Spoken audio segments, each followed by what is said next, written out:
The Xenotext, Book 1, by Christian Bok. Read by Ken Hunt. The Xenotext offers no redemption. It means what its interpreters cannot prevent it from meaning. Brian Rotman, Signifying Nothing, 1987. For the maiden in her dark, pale meadow. The late, heavy bombardment. Welcome, wraith and reader, to the Hadean eon of the earth, when myrmidons hurled their cobalt bombs into your molten world of basalt and bronze.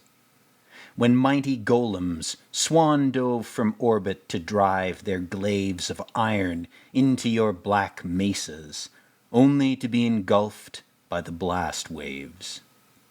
When meteors fell earthward in droves, each one a gigaton warhead ablaze. When supervolcanoes erupted flammivomus after each hammer blow from these endless blitzes of aerolites and firebombs. When bolides of brimstone collided then exploded into ablative cascades, when tsunamis of lava like napalm bedrowned a subcontinent in a deluge of flames. When millions of Molotov cocktails shattered all at once upon the cobblestones of hell. When Trojans berserk with rage stormed over the brink of your abyss, vowing to claw your face from the skull of the moon.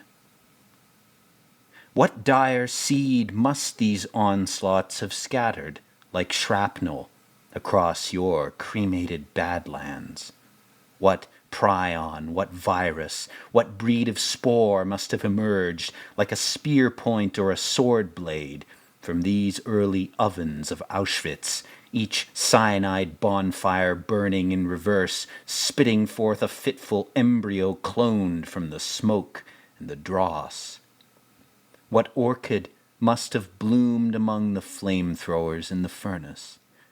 What dragon must have hatched from a burnt geode buried in these ashes?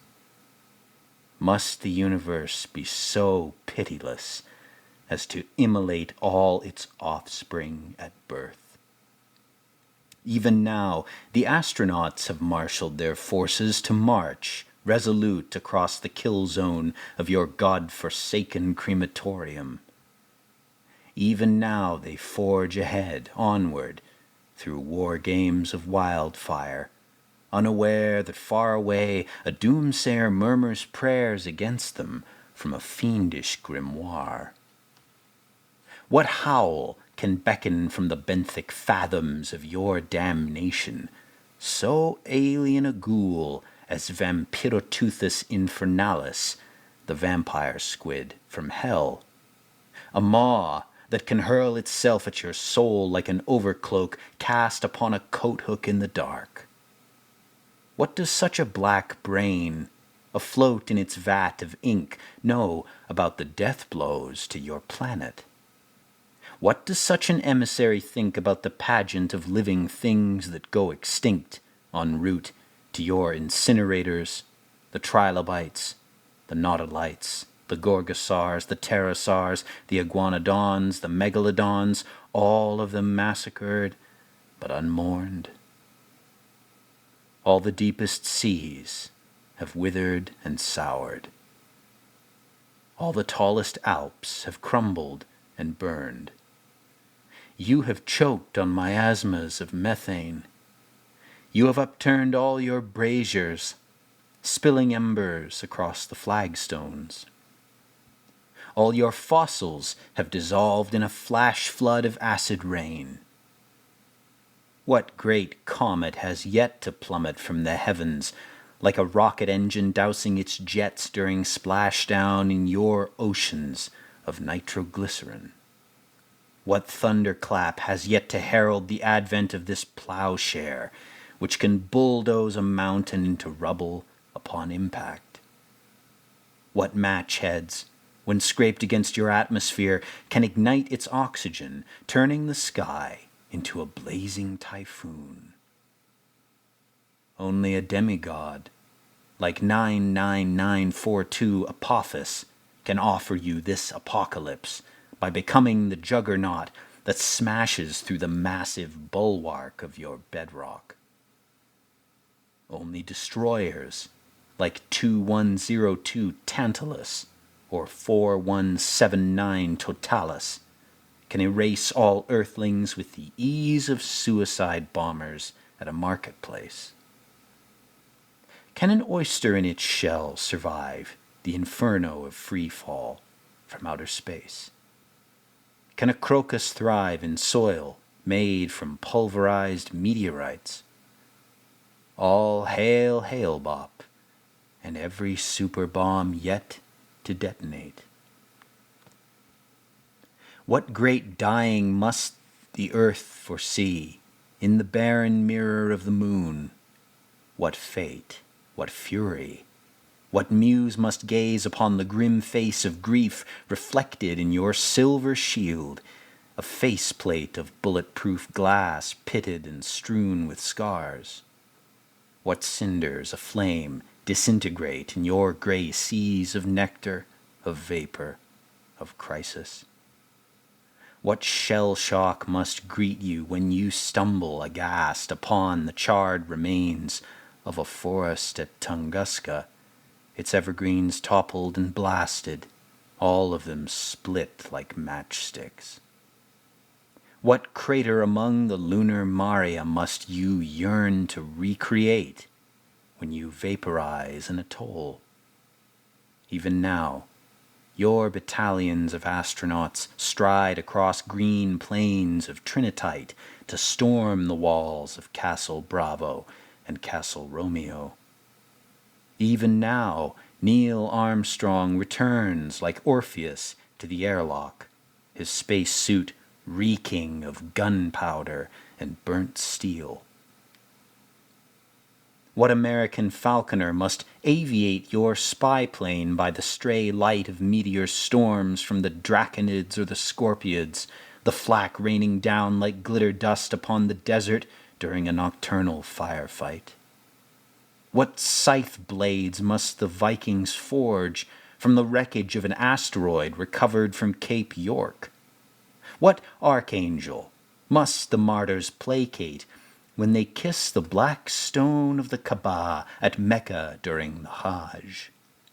What sunburst must erupt like Krakatoa over the Arctic Circle when the firepower of your payload exceeds by tenfold all the dynamite exploded during World War II?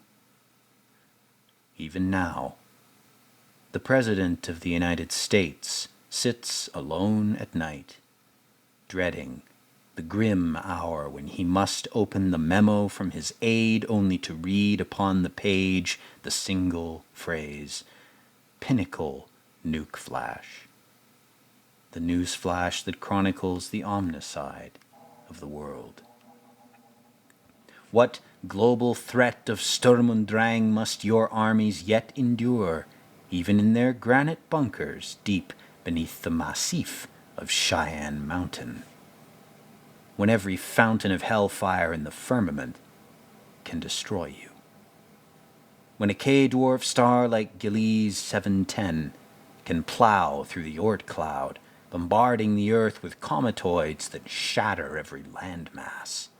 When a Wolf-Rayet star like WR104 can outshine the galaxy in a burst of gamma rays so bright that the blaze must burn away the ozone layer? When the sun itself can bloat, then flare, to engulf you in a flaming embrace that atomizes the iron core of your planet? Even now, your astronauts are running out of air while they writhe inside their blazing coffins. Even now, you must despair, for you have listened to the throb of the universe, yet you do not hear the cries of any other souls in hell. Tell me, wraith and reader, tell me, will love save us from our fear that we are here alone? What then, if we peer into the sky at night but see no distant lantern blinking at us from the far end of the cosmos? What if such a beacon goes unnoticed, like a dying flame in the darkness? What if only the most wicked people in the world, the pharaohs, the warlocks, the assassins, ever get to read this signal from outer space? What if the message, when decoded, says nothing but a single phrase repeated? We despise you. We despise you. What if we find the evidence for such hate embedded in our genomes? Even now, colonies of dark ants from a species called Mystrium shadow feed themselves upon the blood of their young. Even now, my love, these words confess to you that the universe without you in it is but a merciless explosion. Come with me, and let me show you how to break my heart. Colony collapse disorder. The nocturne of Orpheus. For the maiden in her dark, pale meadow, on nights when I have fears that I may cease to be. This covenant of love in a dirge for a god has delighted an angel who obeys my plea, each sonnet a rhythm for her to decipher, making legible a key in her dream of dusk. A redness that darkens the hue of a tulip is richening her view on the hill of Alee, dappling her vista at the end of my vigil, even if havoc calls forth ruin to kill me. No church, no chapel is a refuge in a storm. If we beg to be warm, yet let die the candle. No herder, no hermit enchanted by the sea has hitherto known the ennui of a coward, even when infernos in hell burn the hero. Radiant as flint be the ache of my sorrow.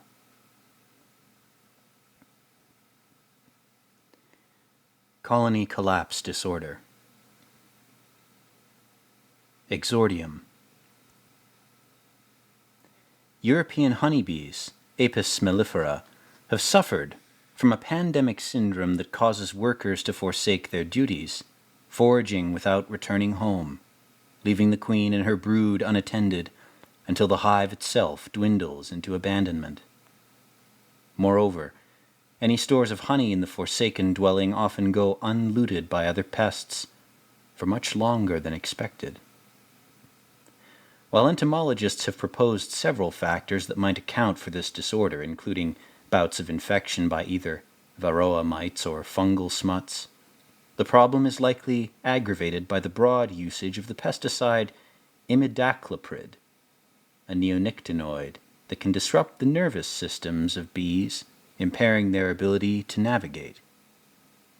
The disorder threatens this species of insect with extinction, thus posing a danger to the welfare of humanity, which relies upon such bees to pollinate crops.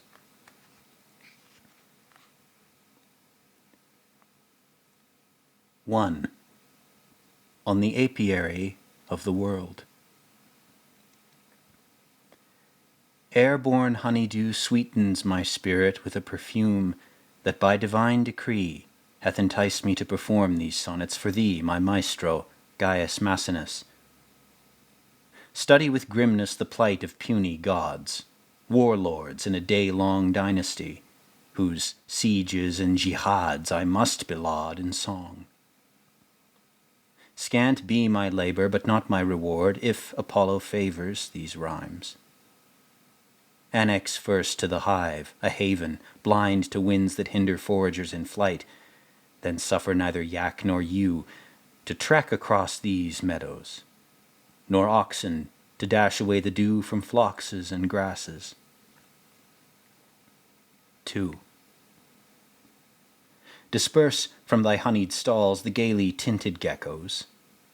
Then repel the red-plumed bee-eaters, which echo flocks of swallows, the progeny of Procne, her blouse still bloody from her filicide. Let no throng of songbirds indulge in such butchery, by which a bee tweezed in a beak is fed to savage broods like a dainty morsel. But let some streamlet of meltwater run, near mossy pools of greenery. Then let the fronds of betel palms or olive trees drape each entryway to thy catacomb, where from the oligarchs at dawn deploy their convoys of drones on vernal forays. 3.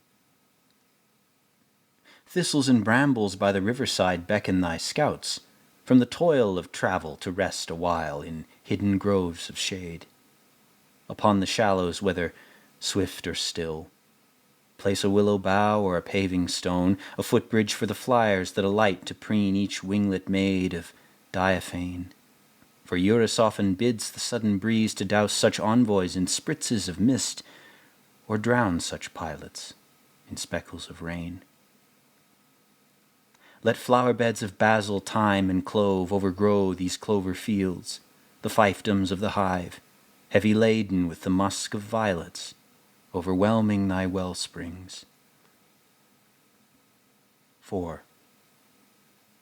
Contrive that the ingress to the sanctum of the bees be narrow, made from woven osiers or cedar braids, for summer heat can soften firm taffies, and winter cold can curdle warm jellies, both disastrous for these denizens, who must fix a hole in each wall of wax, filling this fissure with their pollen, then sealing the crevice with their saliva, a spittle, which binds more fast than any glue, be it coal tar or pine gum from the hills of Phrygia.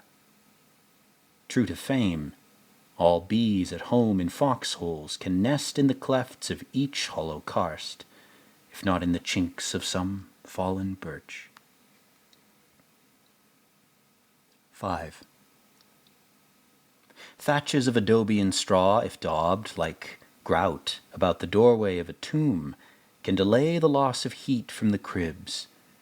But when near this bivouac of the bees, be certain to abstain from the charring of yew trees or the roasting of red crabs. Abandon all scrublands ruled by decay, bayous which echo the ring of a rock if struck, or the bray of a buck if killed. When sunbeams in summer hath evicted the vanguard of winter, thereby ousting the gloom to reclaim a heavenly strength, forthwith do these hoverers in wetlands quiver over every bloom by the stream. 6. On the armies of the realm.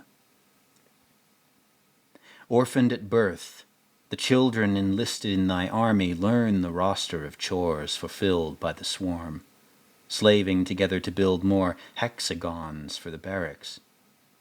When sprightly these militias fly skyward, marvel at their feral cloud, expanding and diffusing like smoke above a blaze. They seek fresh waters and leafy bowers. Hence, surrender unto them thy tributes, bestrewing hither the hints of sweetness, crumbly balsams and opulent hyssops, and let the zephyrs caress thy sleigh bells, the wind chimes of Cybele, summoning all bees to slumber in their cradles. 7. Crusades, however, can spur the unrest of dormant legions, bestirred in the hive when rivalries arise between twin foes, contending for ascendance to the throne. Notice from afar this call to slaughter, which must sway the fey mob of rioters, their fury athrob with pending warfare. Hearken to the brazen skirls that rebuke the late-comers unequipped for battle, each blast of the trumpet inciting them to muster their forces, to flex their wings, to knit their thews, rehoning each stinger to rally around the camp of their king, and by their shouts defame all infidels. 8. Lowlands in spring become a battlefield for these insurrectionists, who surge forth from their fortress, igniting a skirmish whereby they co-mingle in a berserk cluster, a crazed vortex of multitudes more numerous than all the bits of hail falling like acorns shaken from an oak during a windstorm.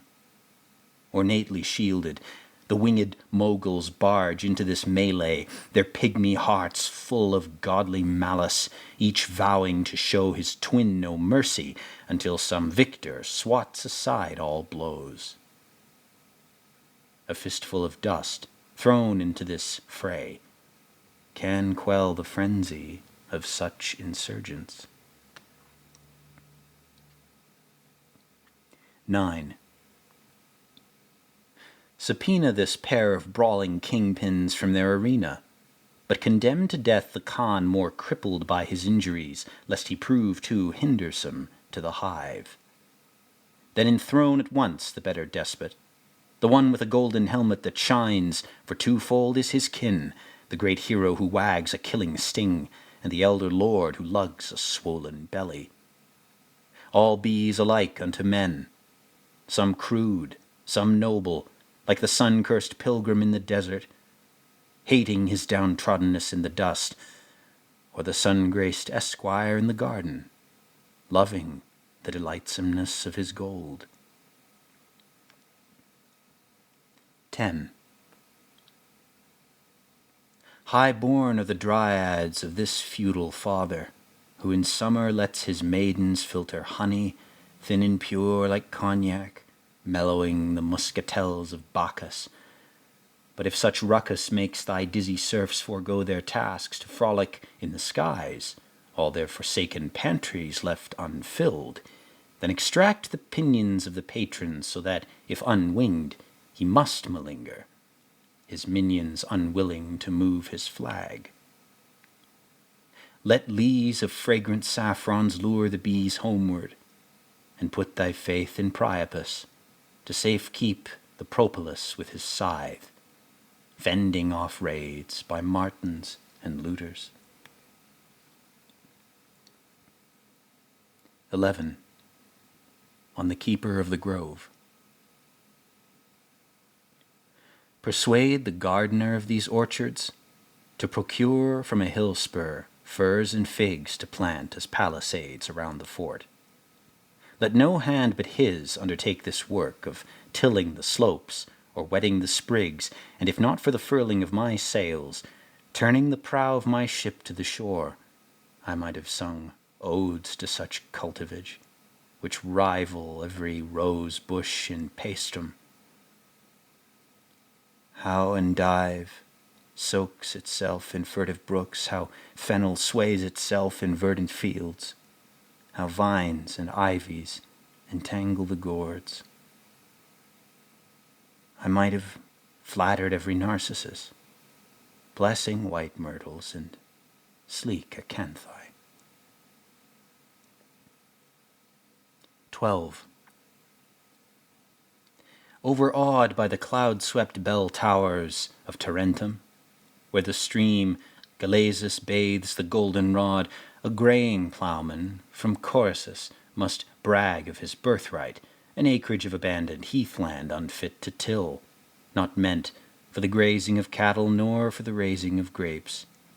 But still he tends a meager clutch of dill among these nettles, filling such terrain with creamy lilies planted near a plot of crimson poppies, weedy with vervain. He comports himself like a noble count, returning to the mead hall after dusk with a daily trove of unbought bounties. 13. Foremost among the pruners of the rose in springtime, he is first to pluck a plum by autumn tide.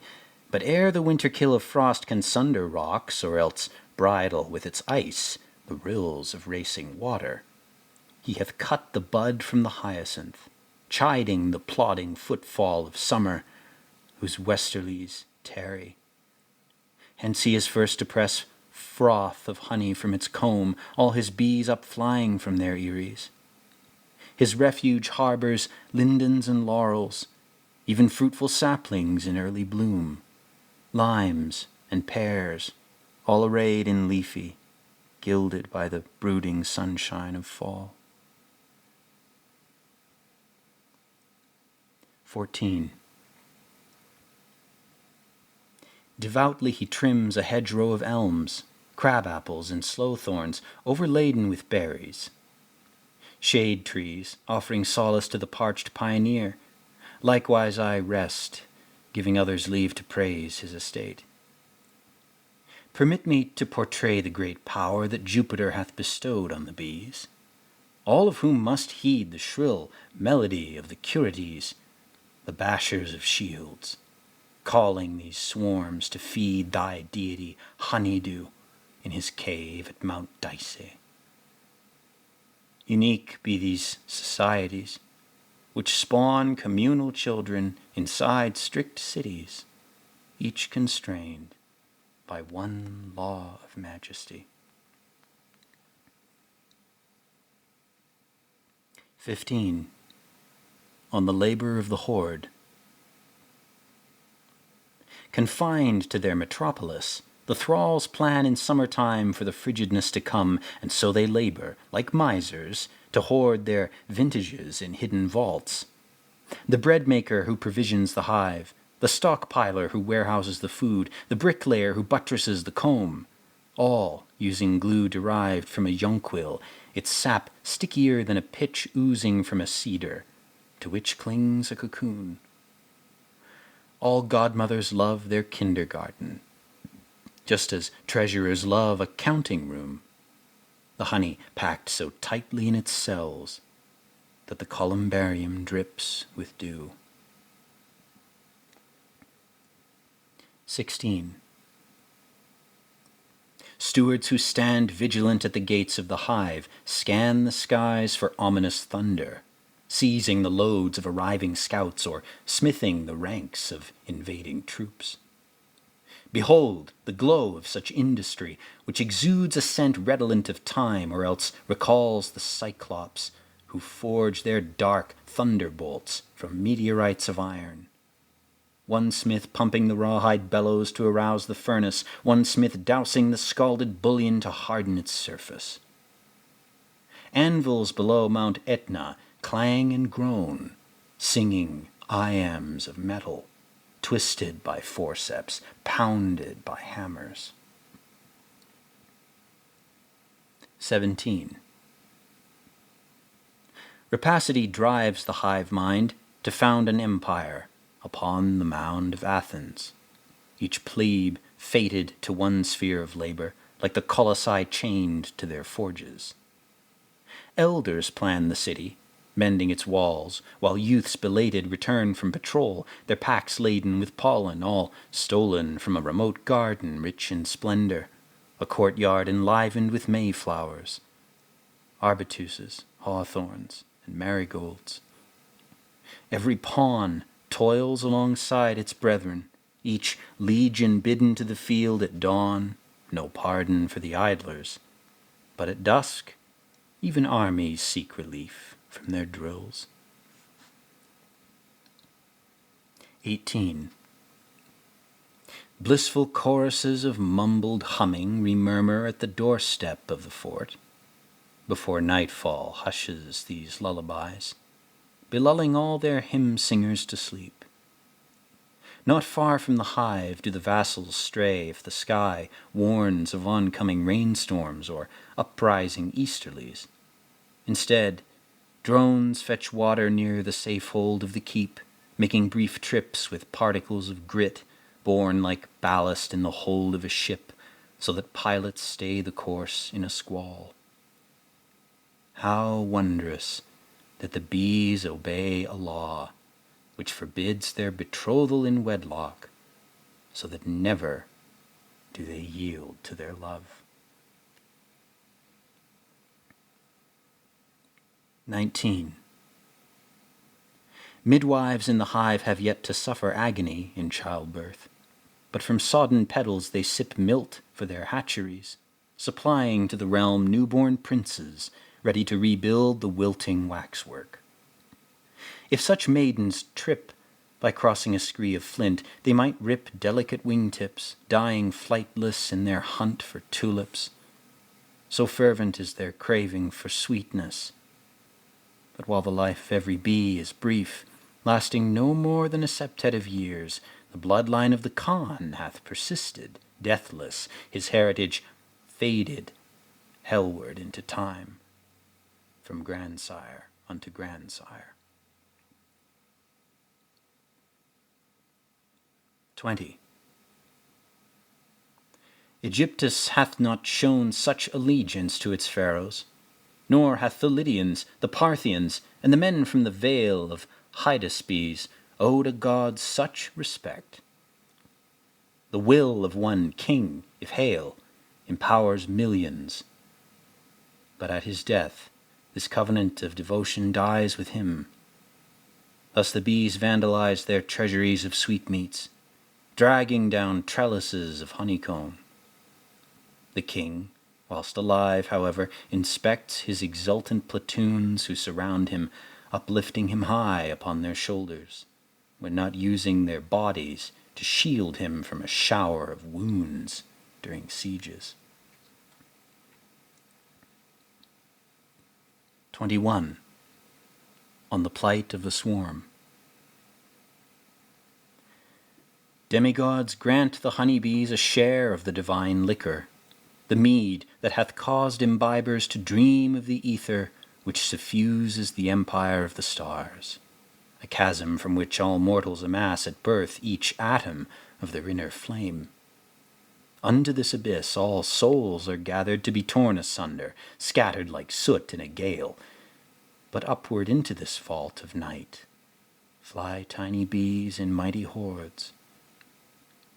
If thou durst unlatch their sarcophagi to drink from thy cup the floral syrup, dab thy lip with rose water by the tomb, then pry the lid amid a flood of smoke. 22. Harvests of these nectaries by clansfolk occur twice in the quartet of seasons.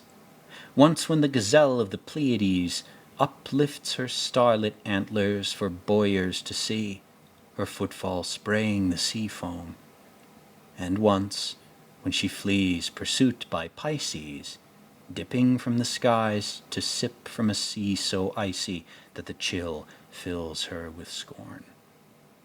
When bitten by their enemies, all bees can spit out venom through a tiny dart, leaving part of their spirit in the scar. If thou durst dread the perils of winter, thinking to temper such coming danger, let the trials of thy slaves prick thy heart. 23. Fearless be thy servants who fumigate the hive with frankincense, excising wax now pestilent, for lizards gnaw unseen into the comb, as insects cram unjust into each room, like rivals at thy feast. The vulgar beetle that spoils thy labor, the brutal hornet that steals thy repast, the greedy locust that swills thy nectar, the savage spider, damned by Minerva to weave a cobweb across each egress. When a bee feels such impoverishments, it strikes more keenly to heal the ravished fortunes of its race, refilling these casks by ransacking daisies without surcease. 24. Doomsday wreaks its toll of ruination upon these helots, whose bodies languish and collapse under the lash of bondage. The afflicted, grey and lean with decay, or borne away on biers by pallbearers, the ungrieving caretakers bred to clear the waxen cells whilst survivors loiter, listless from famine, in these vestibules, each soul frostbitten by an early chill. Now hearken to the keening of the hive, not a wind that sighs amid the aspens, nor a tide that booms upon the oceans, but more akin to some hellish bonfire, trapped within the crucibles of its kiln. 25. And kindle censers filled with laudanum, then lighten the beggardom of thy serfs by piping them molasses through a reed, exhorting each starveling to sip till full. Brew for them a liquor of oaken galls and dried roses, if not a wine, quicken to a boil like a stew, the crushed raisins from Scythian vines infused with acrid resin made of knapweed and feverfew. Hunt far in thy pastures for the starwort, a breed of aster dotting each hill crest, the lone seed upthrusting many a stem, its crown all gilt but girt with a muster of blades, a gleam in hues of amethyst. 26.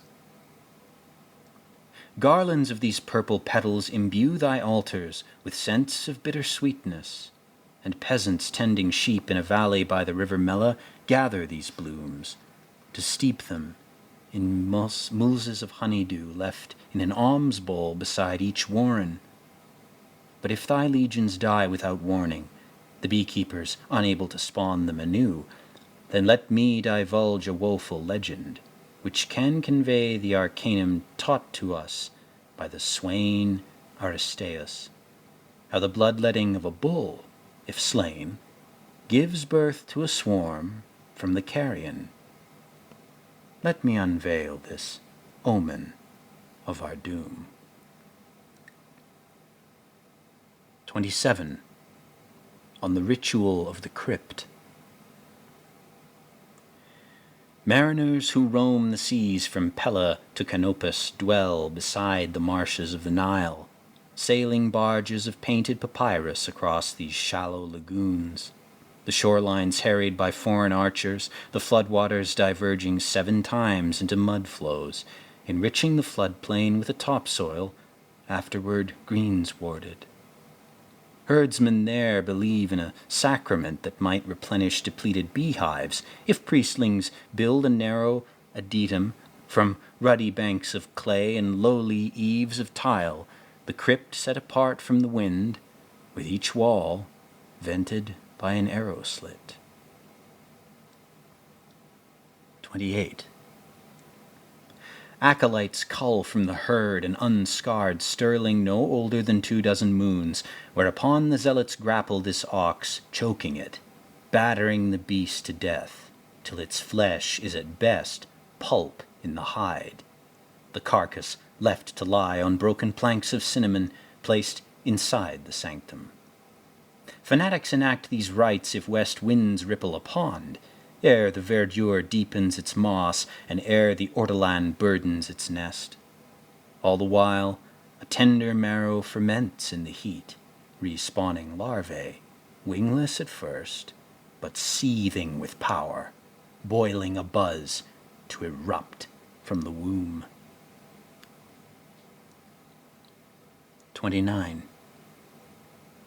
Whirring wings soon flit into airy life, and like the thundering of a rain squall in August, or like the spate of arrows hailing from the longbows of Parthian cohorts at the outbreak of an onslaught, bees fly forth, reborn from this burial. Tell us, muses, what god hath aided us in this fraught display of resurrection? What mentor hath given us this lesson? Know then that Aristeus, the stricken shepherd, deprived of his bees by famine and plague, abandons his farm in Tempe to seek his mother at the earthquaking fountainhead of a stream called Peneus. 30. on the tirade of the swain. "Pitiless Serene," he cries, "our queen who liveth below the whirl of the waves, why hast thou borne me by this deity, Apollo my liege, the god of Thimbra, if only to ban me from my birthright? Why hast thou refuted thy love for me? Why hast thou denied me life in heaven? Can no god see that even now the crown of my mortal labour, fashioned with care from the ore of my talent, falls away? Yet thou hast seen fit to call me thy son. Nay, then, arise, and by thy will destroy my orchards, demolishing my homeland with thy mindless infernos. Burn it all." 31. "Immolate my hayfield, or wield thy axe against my vineyards, if thou hast taken umbrage at my skill." Such lamentation vexes his mother, locked in her cloister under water. All her nymphets spinning Milesian wool dyed aqua like sea glass, Xantho, Phryxa, and sweet Neomeris, their tresses unfurling upon white necks. Eudora, the nymph unspoiled by a tryst.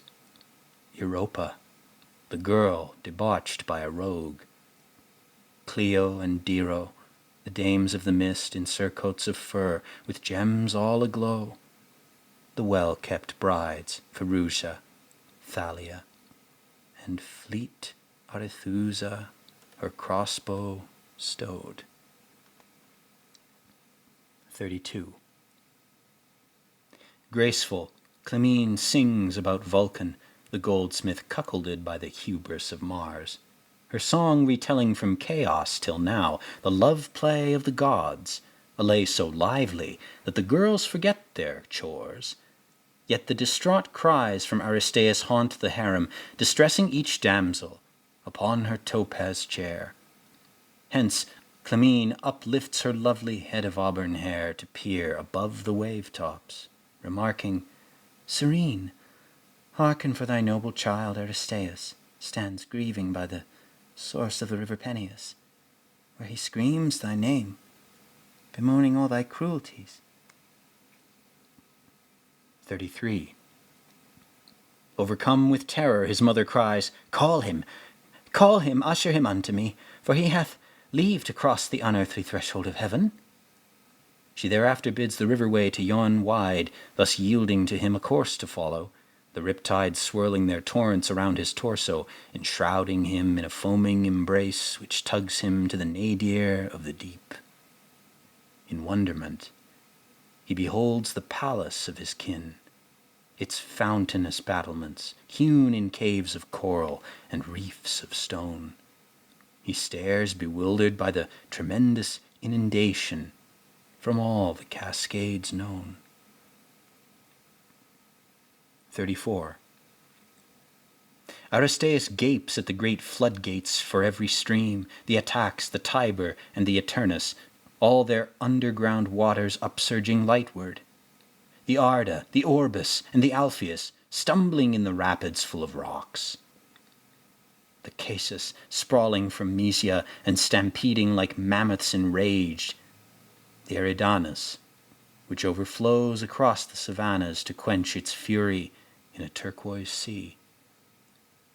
When Serene finds her son still grieving in her chamber, she bids her concubines to bathe him, to lay out for him a feast with candles and goblets on her table. 35. Thankful, Serene commands her sibyls, "Spill forth my amphors of hydromel to share some goodwill with Oceanus, our lord adorned by all wardens of glades and creeks." Heartily she dashes a cup of nectar thrice upon the vestal flames, which flare up threefold at her offering. Grateful for this portent, she confesses, deep in the emirate of Neptune dwells a diviner named Proteus, who churns the seas in his chariot pulled by teams of harnessed seahorses and flying fish, their fins ploughing the foam to carry him home to Pallene, where we worship him. 36. On the ordeal of the augur. Almighty are the thoughts of Proteus, knower of all that is, all that hath been, all that must be, as decreed by the god Neptune, the shepherd of the manatees. Restrain Proteus in thy chains, my son, to pry from him the reason for thy grief, for he cannot bequeath his auguries if beseeched, but only when tormented. Handcuff him in irons, letting him test his will in vain against thy punishments. When the sun hath lit a noonday lantern to scorch the field of a flock unshaded, let me hide thee near by his anchorage, where thou might steal upon his lethargy. 37. Whenever thy firm grip catches his form, a menagerie of creatures must squirm in thy fist. For he can remake himself into the snarling cougar, the writhing python, the growling jaguar, the seething dragon, or else he can burst into drops of flame or water, escaping his bonds. Let him undergo these transmutations, my son, clenching him in a stranglehold, until the turncoat returns to his shape first met by you during his drowsiness. The devout matron now pours chalices of ambrosia on the flesh of her child, imbuing his brawn with reborn valor. 38. Tempests founder upon the lonely shoals of a harbor, a bay where castaways seeking shelter from a shipwreck can find no asylum, since they must first trespass upon the hunting grounds of Proteus. Avoiding the rays of noontime daylight, Serene guides her swain to this refuge, hiding him in swales of nearby shadow, for the bright deluge of heat from the sun, which burns the thirsty traders of Indus, must devour the day, blanching the soil and scorching the turf, baking all to clay, so the god Proteus strides from the surf to search for cooler repose in his cave. 39. Nymphets caper in the waves about him, strutting and splashing in the salty spray. Mermaids, reclining along the shoreline, listen while their mentor tells his lesson, like a herder who sits upon some rock, looking out from a hilltop when twilight beckons the bulls to return to their stall, the oxen lowing, thus luring the wolf. Abruptly the ambusher leaps to clutch his foe, and in the throes of jubilance the youth quickly subdues his prisoner. But still the godling hath not forgotten his skill in becoming millions of things, tigers, lynxes, vipers, lava, and mist. 40. Trickery by this persistent changeling affords him no freedom, and thus beaten he returns to his human shape, moaning, "What whoreson hath seen fit to assail me in my camp?" To which Aristeus cries, "Thou knowest me ere now, old Proteus, for I cannot deceive thee. Thou knowest that, at the behest of kin from heaven, I have hither come to hear my fortune murmured by thee, the divine oracle." Held fast by his shackles, the forecaster convulses with a grim glow in his gaze, his teeth gnashing in a spasm of rage, his voice intoning the fate of the gods. 41. On the lament of the lover.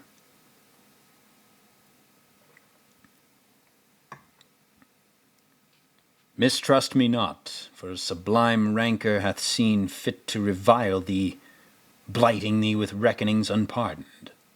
Orpheus the widower hath inveighed against thee, whilst raving in vain for his taken bride Eurydice, the nymph pursued by thee along the river bank, where unbeknownst to her, death from the flick of an adder hath hid amongst the reeds to befall her. Glumly, hamadryads and mermaidens cry lamentations from the mountain tops of Pangaea and Rhodope, the heights from which the river Hebrus spills itself into deserts ruled by Rhesus of Thrace. 42. Unsoothed by these lamenters, Orpheus hath cradled his lyre alone by the shore, consoling his grief in hymns to his wife.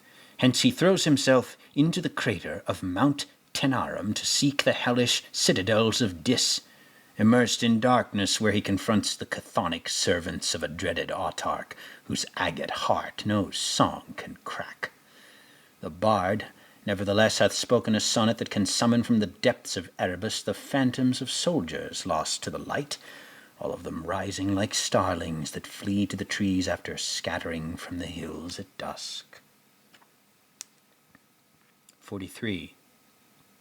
Warriors, slaughtered in wartime, gather as spirits around him, each man a son burned upon the fire before his father, each man bereft in a mire of black slime from the river Cocytus, its swampland filled with the effluent from the river Styx.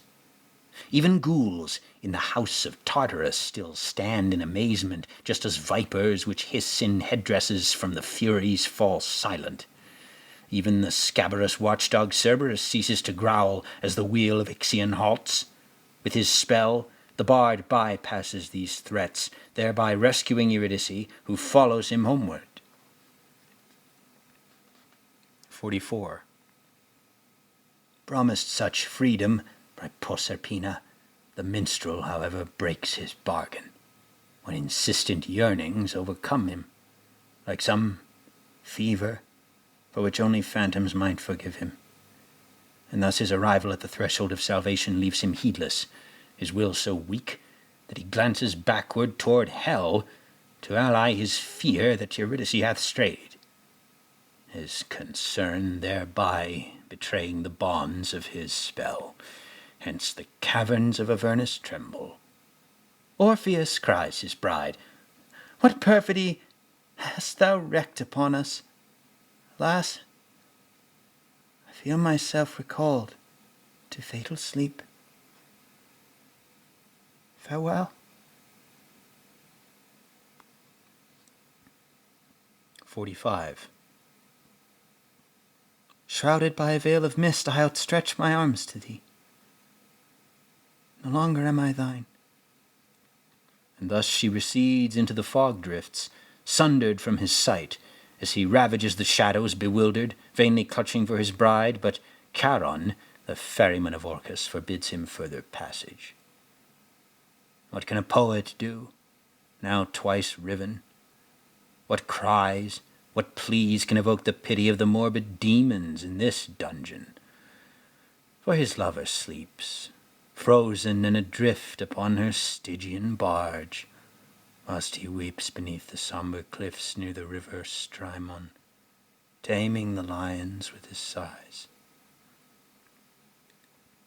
46. Mournful, the nightingale in the alder bewails the loss of her nestlings, lifted whilst unfledged by a pitiless woodsman.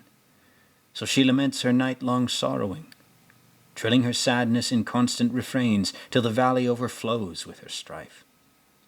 Likewise Orpheus broods on misfortune, wandering, heartbroken, in the northern ice fields of Tanais, the snow-bound fort on the steppes of Rhypaea, bemoaning his deprivation, his vain boon from Dis. All the Ismaran witches, scorned by him during the foreplay of their bacchanals, carve him apart, discarding his entrails. 47. Beheaded and bestrewn across the fields, his dismembered body can find no rest, for his skull floats in the river Hebrus, whispering whilst rolling in the eddies, gasping out one sworn theme, Eurydice, Eurydice, each mournful susurrus echoing from the shoreline of the stream, Eurydice. Whereupon the sea god Proteus stirs himself from his daydream to break loose from his captor, by lunging into the turbid depths of a whirlpool, plunging downward until he vanishes. Serene then steps forth to soothe her son, declaring, banish from thy soul all care. 48. On the ritual of the altar. Ailments hath bedamned thy apiaries, because the nymphs with whom Eurydice hath danced, cavorting in my fairyland, see fit to vex thee with their fatal banes. Thou must kneel before these ballerinas, giving them proud gifts to sue for pardon, beseeching thy sisters to end their wrath. Thou must surrender 4 of thy peerless bullocks that graze upon Lycian heights, with as many heifers unyoked to match.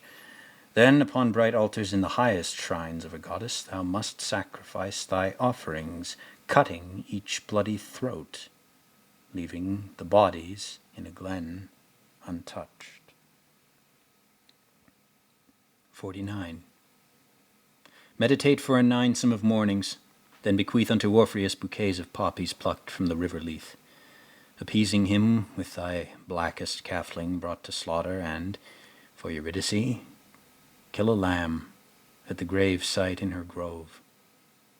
Eating all these edicts of his mother, Aristeus makes forfeit, at the shrines of his matriarch, 4 of his prized bulls, alongside 4 more heifers never yoked. Then after 9 days of fasting he leaves his last gift, the chattel and the flowers, for the bride of Orpheus at her cairn, seeing a strange portent in such tithing.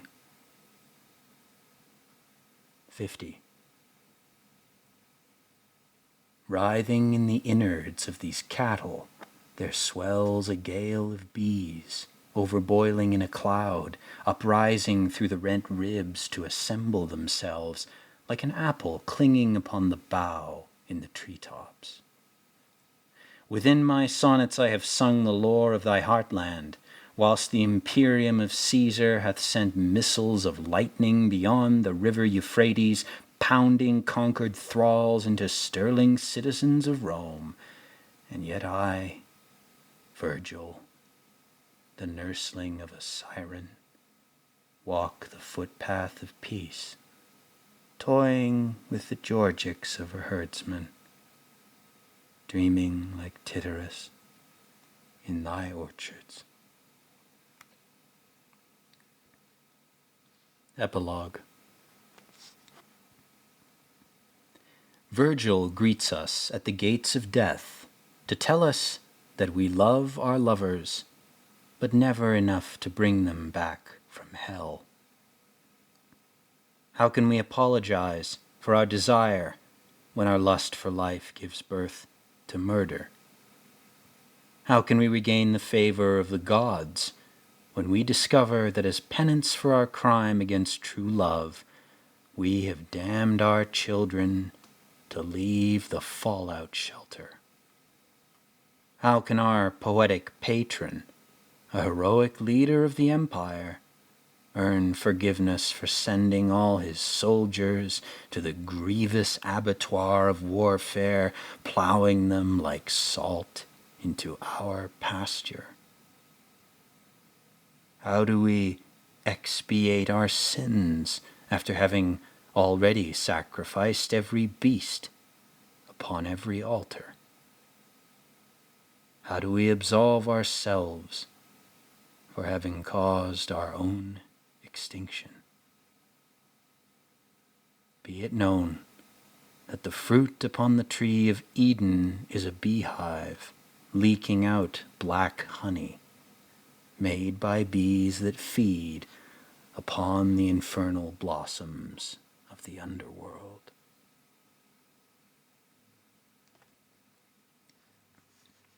The Xenogogue. The poet hammers upon the grim gate of Dis to demand of demons 1 night of rest, the right of each pilgrim to wait like a guest greeted by death at twilight.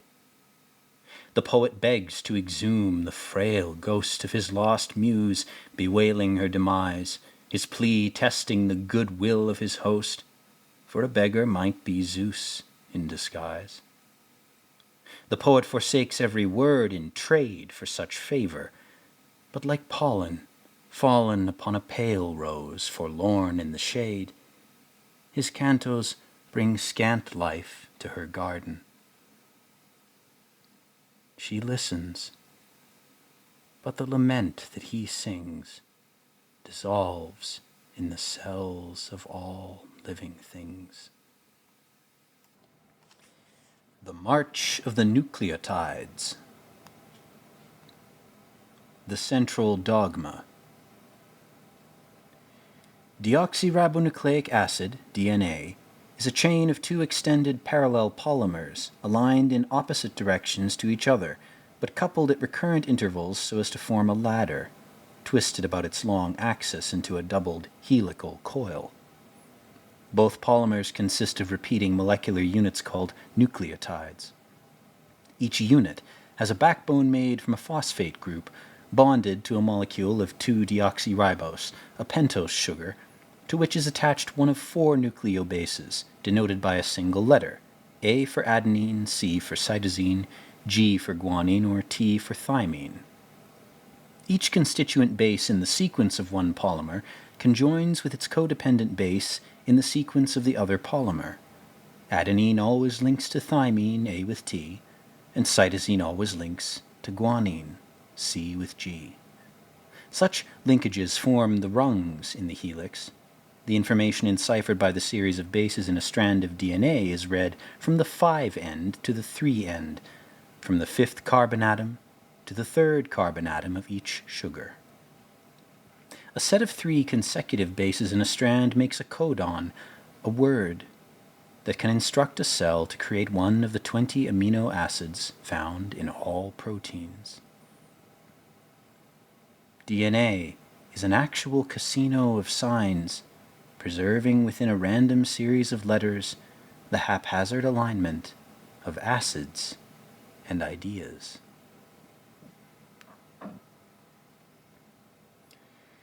Codons that signify a series of instructions for creating a certain protein constitute a gene, a command, which the cell of an organism can express by transcribing the codons into a ribbon of ribonucleic acid, RNA.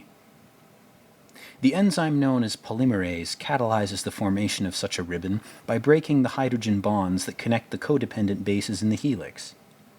The genetic section of the double strand unzips to expose 2 separated sequences of nucleotides, an encoding sequence, which embodies the directive to be copied from the DNA, and a template sequence, which provides the substrate for the strand of RNA. The polymerase makes the RNA by stringing together a codependent base for each constituent base in the template, except that wherever A for adenine appears in the DNA sequence, U for uracil, not T for thymine, appears in the RNA sequence. In bacterial organisms which lack a nucleus, the resulting strand of RNA detaches from the DNA and then migrates directly to the cellular ribosome, the factory, where RNA undergoes consecutive translation into a specific sequence of amino acids used to build a protein. DNA is a metamorphic scriptorium, where life transcribes by chance whatever life has so far learned about immortality. Codons copied by the strand of RNA get fed like a ticker tape through the ribosome, which reads each triplet of bases as a word, signifying one of the 20 amino acids to be fabricated, so that, for example, the codon AUA constitutes an instruction for creating isoleucine, while the codon UCU constitutes an instruction for creating serine. The ribosome builds a string of such amino acids until encountering a codon that signifies the punctuation of a full stop, and because each acid has its own unique charge, parts of the created protein become either hydrophilic or hydrophobic when exposed to the solvent in the cytoplasm of the cell. The forces of both mutual attraction and mutual repellency, distributed amongst the acids in the chain, cause the strand to fold and bend, torquing the protein into a conformation that requires the lowest amount of energy to sustain. The surface contour of such a folded strand determines the biochemical interaction that protein can finally perform with other enzymes in the cell. The central dogma of genetics avers that once embodied as a protein, information cannot flow back to create a prior chain of either DNA or RNA. DNA is a vagrant message sent to us, as if from outer space, by a cryptic but sapient sender who seeks a perfect poetics.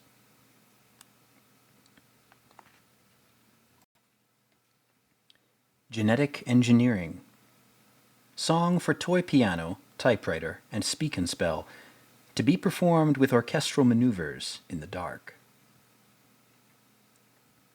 Productive, functional, and convenient, language orchestrates our environment, augmenting our intelligence, switching our enrichment to better breeds of life. Asylums, mothers, cocoons, and forceps beget creatures butchered by engineers. We, the infernal children, the offspring of your hives, sing to you, like idle gods whose playthings are alive. We are tiny bees of gold, bred for a life of thraldom, driven by your ciphers to secure your better future where only we can thrive. Oh, what lies you tell us, that life itself is dear, yet we must let its seed be sold.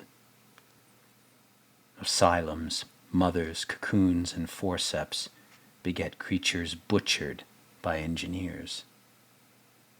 We, the infernal children, the offsprings of your pyres, call to you, like avid boys whose minefields are afire. We are holy imps of fear, born to a life of roguedom, driven by your splices to endure your barren future where only we are spared. Oh, what lies you tell us, that life itself is fair, yet we must do what we are told.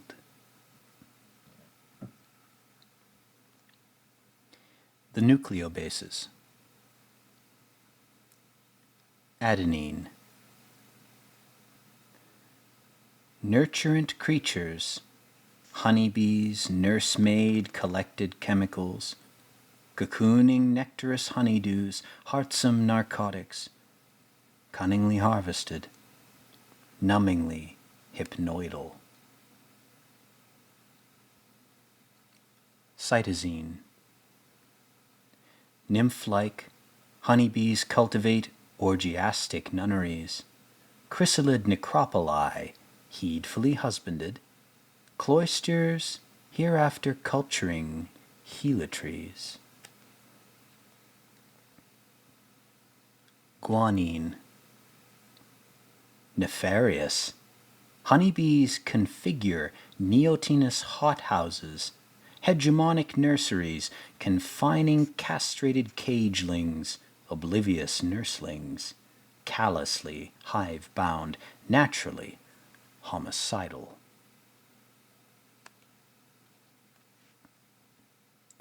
Thymine. Neophytic, honeybees construct obsessive nectaries, hexagonal complexes, orienting cloistral contessas, handmaids, howsoever hummingly, condoning helotisms. Uracil.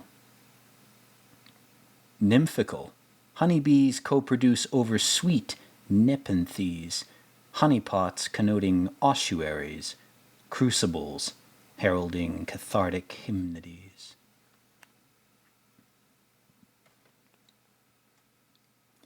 The genetic code. The genetic code is a limited lexicon consisting of 64 words called codons, created by permutating all possible trigrams from the set of nucleobases in RNA, A, C, G, and U. For the ribosome which interprets the directives of the code on behalf of the cell, a trigram typically signifies one of 20 amino acids, used to manufacture protein, with 3 of the codons reserved for the punctuation of a full stop. The genetic code is redundant without ambiguity, meaning that most amino acids are signified by plural codons, but no triplet can represent more than one acid, so that, for example, there exist 6 synonyms for arginine: AGA, AGG, CGA, CGC, CGG, and CGU, but each one refers only to this molecule. The codon AUG is unique because not only does it represent methionine, But at the beginning of a gene, this codon signifies the directive to start the act of transcription. If amino acids and codon words are assigned randomly to each other, there exist 1.5 times 10 to the power of 84 possible genetic codes, but with rare exceptions, each life form on the planet uses the same standard genetic idiom, suggesting a single origin for the evolution of this lexicon. Life has taught itself to write, using only one language out of the septenvintillion argots spoken in the Library of Babel.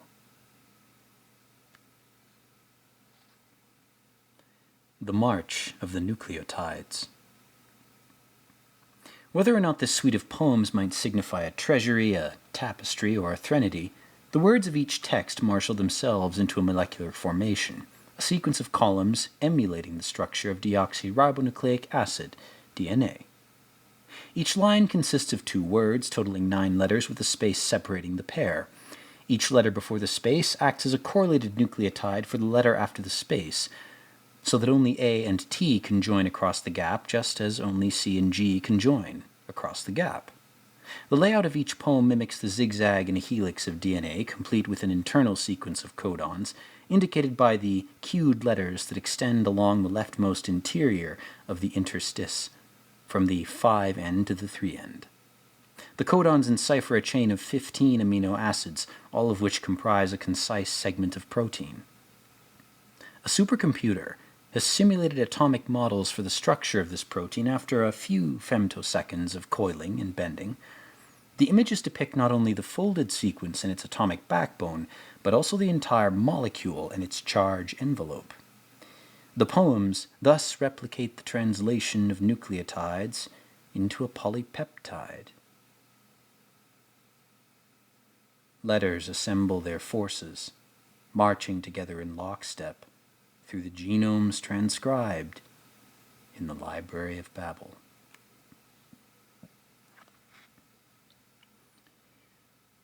The nucleotide molecule. A treasury, it amasses via twists knit among runic gaps, almost all regalia to ornament a thought, as lacing can mimic gold cast alloy, set a glint at auroras, a tapestry. A tapestry. It affirms via tropes that atoms along clad string can encrypt an alphabet, a formula to uplift all adept airs, long cries, set adrift at abysses. A threnody. A threnody. It arouses via tempo's odic grief, using calm lament and erotica to disquiet a pageant, as utmost awe might avow epic glory set alight at Arcadia. A treasury. Folded sequence. The protein segment is a motile ribbon which coils and bends like a metal chain of links, all made from magnets. Atomic backbone.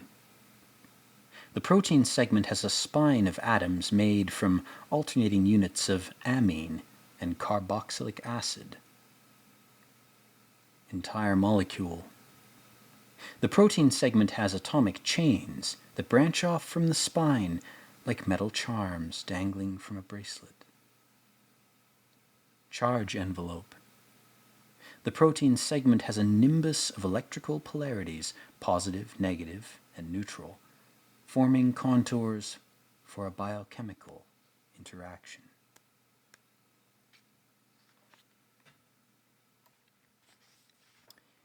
Each orchard claims its realm.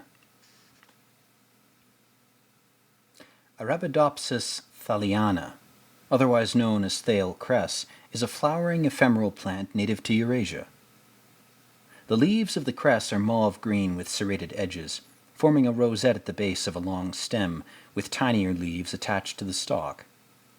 The blooms consist of small white florets clustered into a corym at the crown of the plant, and each fruit consists of a silique, containing twin rows of seedlets. The thale cress is the first of all species of flowers to have its genome sequenced. Moreover, the flower is also the first plant to have a line of poetry enciphered as a gene into its DNA, so as to showcase the use of such biotechnology in the labeling of transgenic vegetation. A viable strain of this plant now contains a Latin phrase from Book 2 of the Georgics by Virgil, Nec vero terre fere omnes omnia possunt. Nor can the earth bring forth all fruit alike.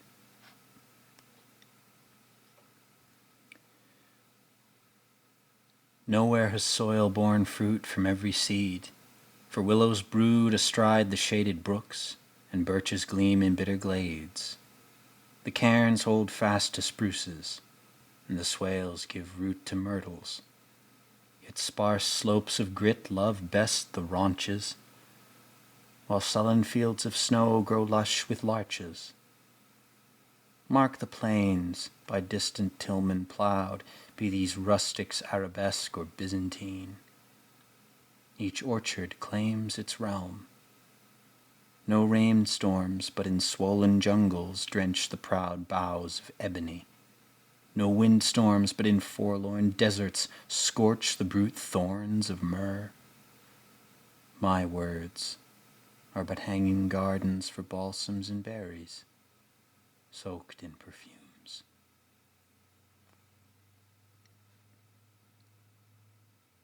Joe Davis, a maker of bioart, has since imagined that he might encode the database of Wikipedia into the genome of Malus sieversii, the oldest strain of apple which has grown wild in Kazakhstan for more than 4,000 years.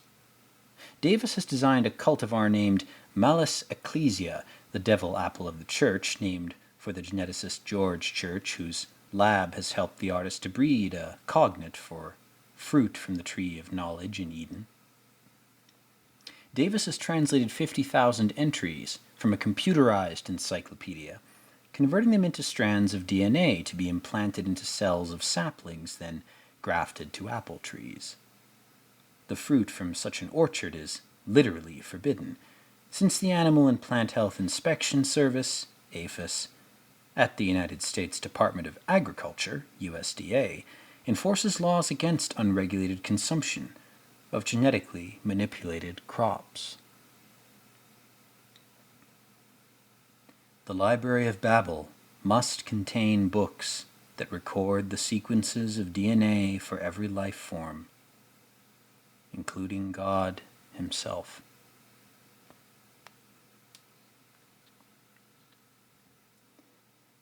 The virelay of the amino acids. A. Conquerors, having harrowed hell, come home. No hummingbirds have copied our opulent hymns. R. Nursemaids held hostage, console nymphal handmaidens nightly heartbroken. Comely hamadryads hereafter crafting hypnotic harmonies, calling heavenly heroes, come home. No hummingbirds have copied our opulent hymns. N. Nursemaids held hostage croon orisons, calling heavenly heroes, come home. No hummingbirds have copied our opulent hymns. D. Concubines obsess over heartache, calling heavenly heroes, come home. No hummingbirds have copied our opulent hymns. C. Sonneteers hearken, calling heavenly heroes, come home. No hummingbirds have copied our opulent hymns. E. Concubines obsess over heartache, crafting hypnotic harmonies, calling heavenly heroes, come home. No hummingbirds have copied our opulent hymns. Q. Nursemaids held hostage croon orisons, crafting hypnotic harmonies, calling heavenly heroes, come home. No hummingbirds have copied our opulent hymns. G. Hamadryads, come home. No hummingbirds have copied our opulent hymns. H.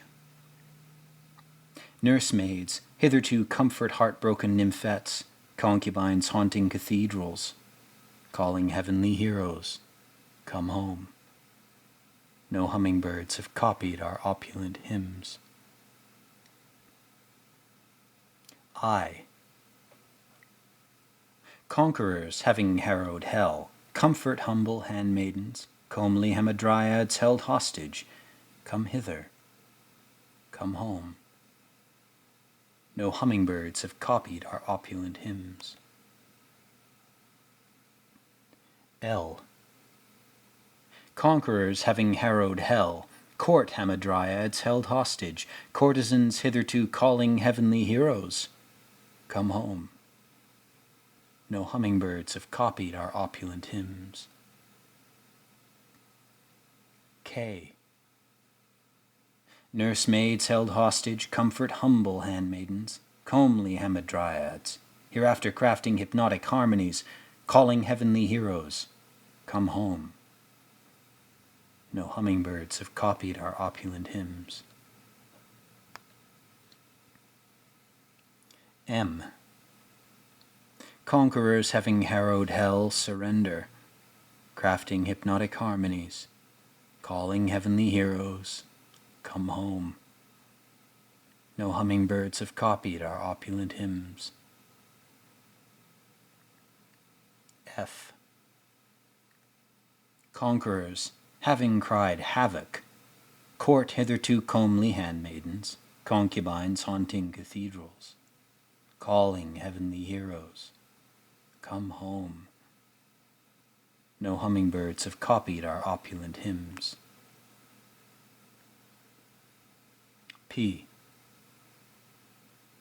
Courtesans hearken, crafting hypnotic harmonies, calling heavenly heroes, come home. No hummingbirds have copied our opulent hymns. S. Odalisques hearken, calling heavenly heroes, come home. No hummingbirds have copied our opulent hymns. T. Conquerors, having harrowed hell, overcome heartache, come hither, come home. No hummingbirds have copied our opulent hymns. W. Conquerors campaigning hellwards, court hitherto comely handmaidens, concubines haunting cathedrals, nevermore hearing choirs half singing concertos, calling heavenly heroes, come home. No hummingbirds have copied our opulent hymns. Y.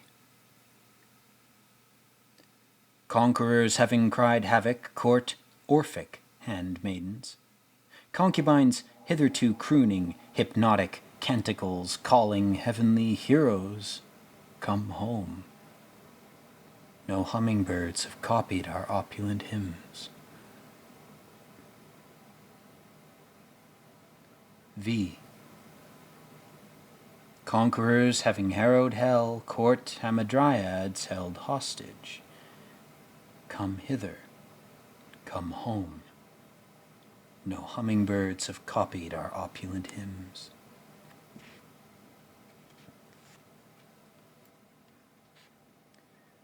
Alpha helix.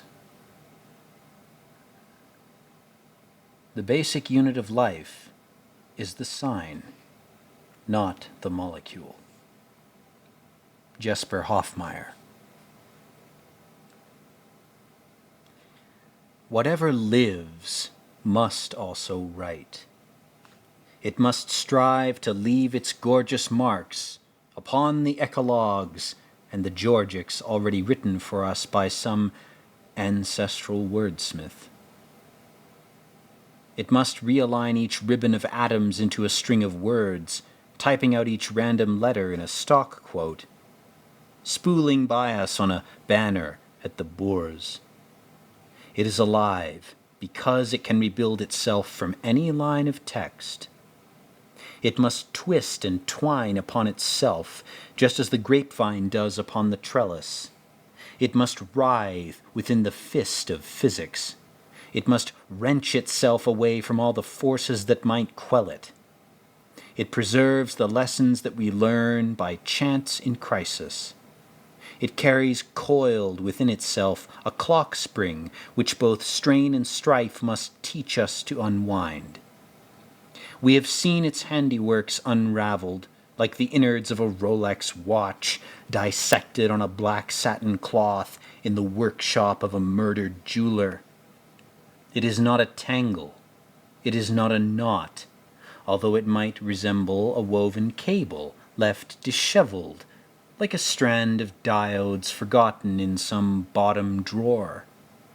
It is instead the fractal globule that unkinks itself into a wreath placed upon our tomb. We have seen it in the eddy of a whirlpool among the grottos, and we have seen it in the gyre of a whirlwind among the grasses. It is the literal vortex that can torque the course of evolution for every micrococcus. It links the flinching of jellyfishes to the twinkling of dragonflies. It binds us all together via ligatures of carboxyl and ammodogen. It embroiders us with error. It never regrets the wistfulness of its daydreams. It never rebukes the hellishness of its gargoyles. It is but a fuse lit long ago, its final blast delayed forever, the prima chord escorting a spark through every padlock on every doorway shut against the future. It emerges from the fluids in a bubble of mortalite, bursting forth as though by fiat to blight the entire planet. It replicates the rifling of a gun aimed at a moving target. We have seen it in the twirl of smoke from the prop wash of a biplane, tail spinning after having barrel rolled through a dogfight. We have seen it in the contrail of a Zero whose faithful kamikaze must loop the loop while he skywrites his graffiti in the clouds above his gravesite. It has printed on the sand flat this fragile epitaph of sigils cursing the tsunami.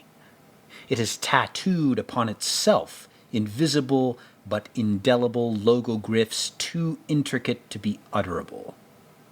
It is compulsive, like a graphomaniac unable to make his left hand stop the chalk from drawing spirals across the dry wall of his cell. It is a stack of hourglasses telling time for ballerinas who must pirouette upon their pins inside our music boxes. It conjures forth from nothingness a nightingale by reciting stray words no longer than 3 letters. It evokes the trilling of a songbird better than any ballad sung by choirs of sonneteers and serenaders. We have seen it in the jigsaw puzzle of a rose, whose perfect pieces lie in scattered fragments on the steps of spiral stairs. We have seen it in the ivy that like a verdant feather boa curls around the barber pole, standing in the junkyard of our semiotic failures. It has called to mind for us a slinky, which must somersault forever down the ascending escalator in the most sublime of all museums. It has spun the myriad raffle drums within which our lots, when chosen, summon one of us to face a sudden threat in brutal combat to the death. It is but a solenoid of copper wiring which must embrace the iron stem of an unseen orchid grown by electromagnets. It is a feedback loop, feeding upon itself inside a quickening centrifuge.